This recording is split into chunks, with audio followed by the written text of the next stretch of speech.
This painting depicts an artist who has fallen asleep whilst reading and dreams of artistic possibilities that might exist.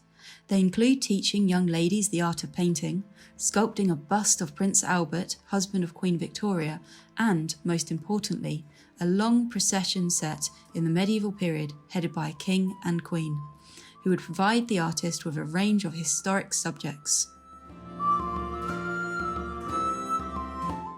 Corbeau was the son and grandson of watercolour painters and did indeed work for the royal family, who bought from him an illustration of Tennyson's Mort d'Arthur as a gift from the Princess Louise to the Queen herself.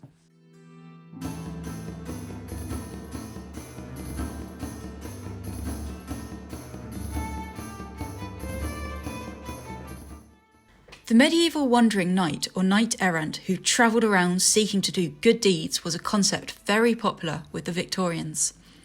This painting was shown at the Royal Academy in 1870 with a text of Millet's own invention, which was printed in the exhibition catalogue.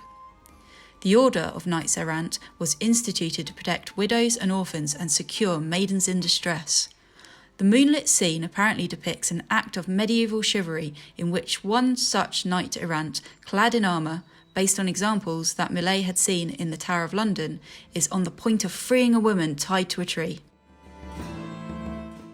The knight-errant was Millet's first and only attempt at painting the female nude.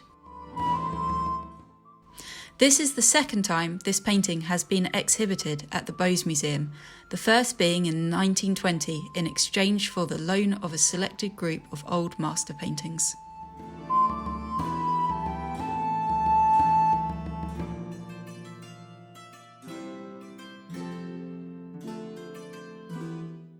Dixie was a highly successful Victorian and Edwardian painter who maintained the detailed descriptive style of the Pre-Raphaelites right up to his death in 1928. He was well known for his reconstructions of medieval and historic scenes, researched down to the last detail. The armour in this painting is copied from a surviving authentic suit now in the United States. The subject matter is taken from a poem by Keats, in which a Christian knight is tempted by an enchantress who condemns him to an unpleasant fate after she seduces him with her eyes and singing. Women in the 19th century paintings were generally depicted as good or bad, whilst men are often depicted as heroes or villains.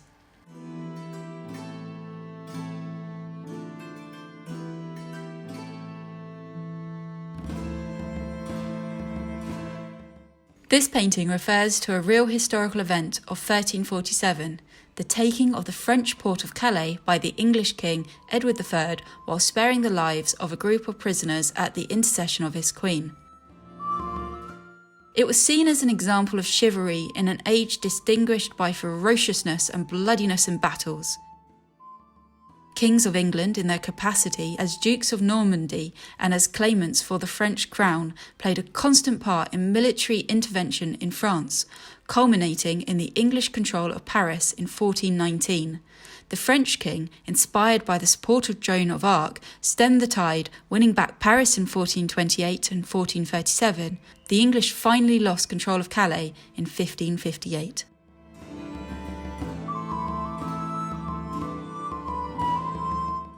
The evident sincerity and intensity of Burne-Jones's work means that even fairy tale themes are persuasive to a modern audience. Here, he depicts a scene from the legend of the Sleeping Beauty, who was cast by a spell with her attendants into a sleep lasting until she was awakened by a kiss from a prince, leaving the rambling briar roses to grow through the figures and furnishings of the royal castle. There are 4 scenes in the sequence: the briar wood, showing the prince entering the castle, the council chamber, showing her advisors asleep, this scene of the garden court, with her handmaidens asleep at the loom, and finally the rose bower itself, showing the princess asleep on a bed. Burne-Jones executed 3 versions of the series, one of which survives complete in the room panelling at Buscott Park, Oxfordshire.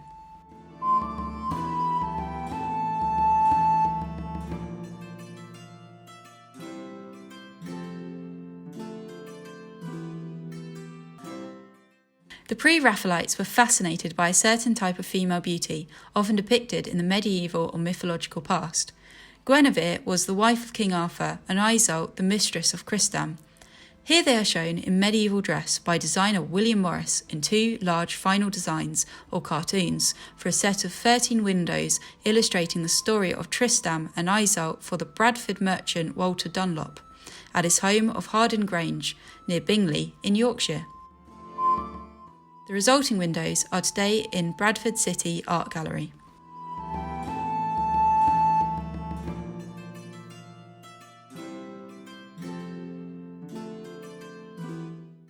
Joan of Arc was a French female warrior whose visions told her to drive the English from France.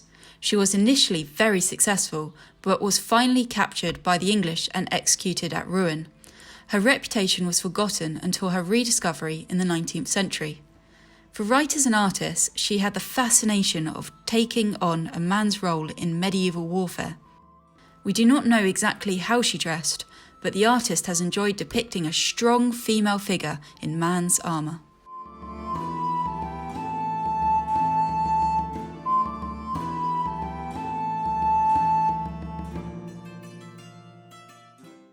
This panel is a memorial window from the Church of St Nicholas, built in 1895 at Hetton-le-Hole, County Durham.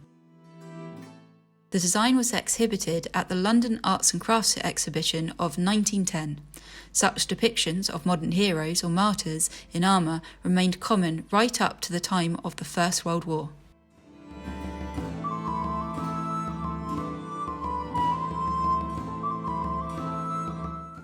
James Archer was a Scottish painter who began his career with a series of Arthurian subjects, including La Morte d'Arthur and Sir Lancelot and Queen Guinevere.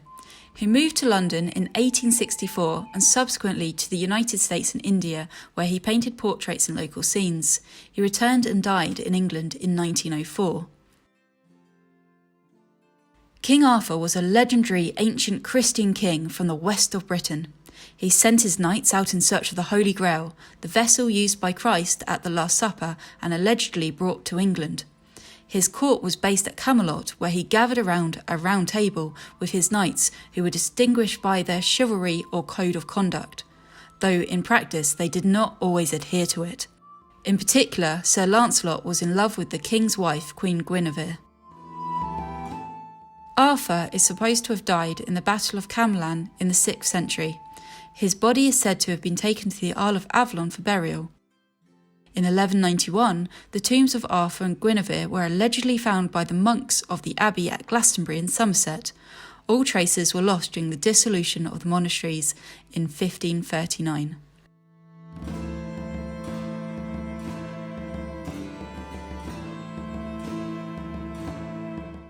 Burne-Jones was the most obsessive of all the Pre-Raphaelites, determined to create and remain in a fantasy medieval world of courtly knights and damsels. Born in Birmingham, he worked in Oxford with Dante Gabriel Rossetti and took up and developed his medieval imagery and style. He was later a close associate of William Morris and provided many stained glass designs for his successful business. In later life, he was heavily influenced by the Italian Renaissance. Here he combines the themes of the medieval world with the styles of the Renaissance, showing the legendary St. George returning with his princess after killing the dragon, with an angel in the background derived from the Italian painting.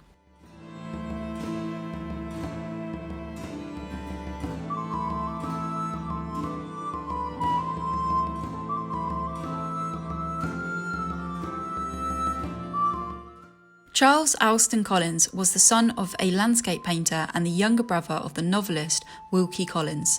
It is not surprising that his works often had literary content or connotations. Collins fell in love with Rossetti's sister Maria, but turned to painting religious subjects after her rejection of him. This is an early work by Collins, showing Berengaria's alarm, where the wife of King Richard identifies her missing husband's girdle as one offered for sale by a peddler. It is an excellent piece of medieval reconstruction, with great attention paid to the belt, and religious undertones in the depiction of the Bible, open at the page telling of the similar story of when Joseph went missing. And he knew it, and said, It is my son his coat. An evil beast hath devoured him. Joseph is without doubt rent in pieces. Thankfully, Richard was still alive, and his wife was able to save him.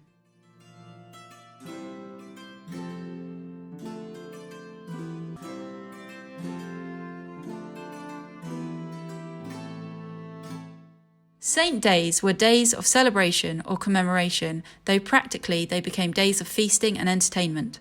Saint Agnes was martyred in Rome in 304 AD, and her feast day falls on the 21st of January.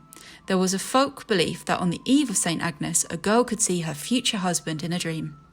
In 1820, the English poet John Keats published a poem on the theme in which the lover appears in real life and the pair subsequently flee. Holman Hunt was a founder member of the Pre-Raphaelite Brotherhood, and in his own view, the one who diverged least from their original intentions. This is one of his earliest works with the exact depictions of medieval costume and architecture.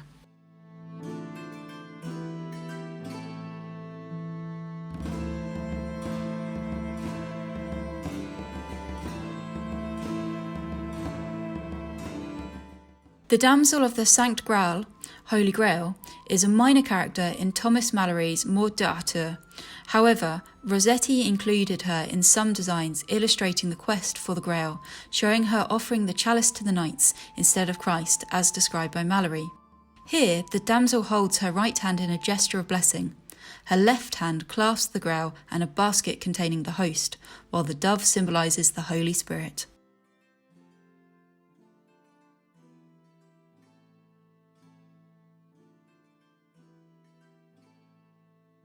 This is one of a number of watercolours by Rossetti illustrating the legend of St. George, a Christian knight in the Roman army.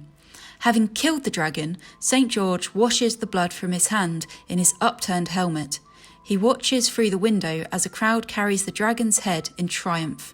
The princess, whose life he has saved, kneels, kissing his bloodied hands. Rossetti's wife, Lizzie Siddall, modelled for Princess Sabra only days before dying from an overdose of laudanum.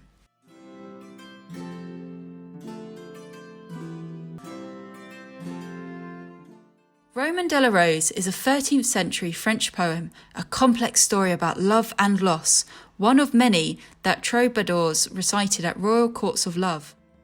This painting derives from an earlier design for the frontispiece of Rossetti's early Italian poets, a collection of his translations of this poetry first published together in 1861. Rossetti has taken his visual inspiration from medieval illuminated manuscripts that he saw at the British Museum and elsewhere.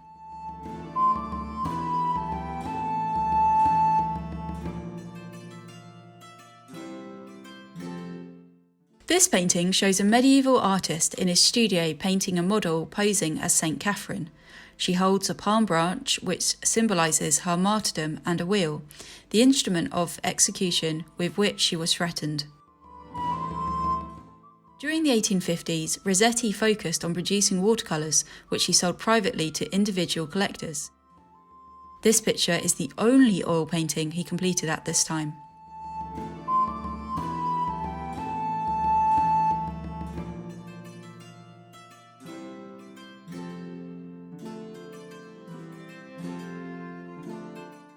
A leading medieval text for Pre-Raphaelites was Sir Thomas Malory's Morte d'Arthur, which sets down the story of King Arthur and his knights and how they gathered about a round table before setting out in quest for the Holy Grail. Allegedly brought to England by Joseph of Arimathea, the uncle of Jesus' mother Mary, Rossetti here unites the two scenes from the text.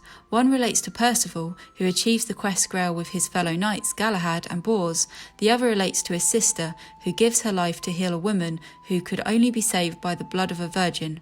Rossetti shows the knights receiving the grail before an altar, whilst beside them Percival's sister lies on the ground, awaiting burial.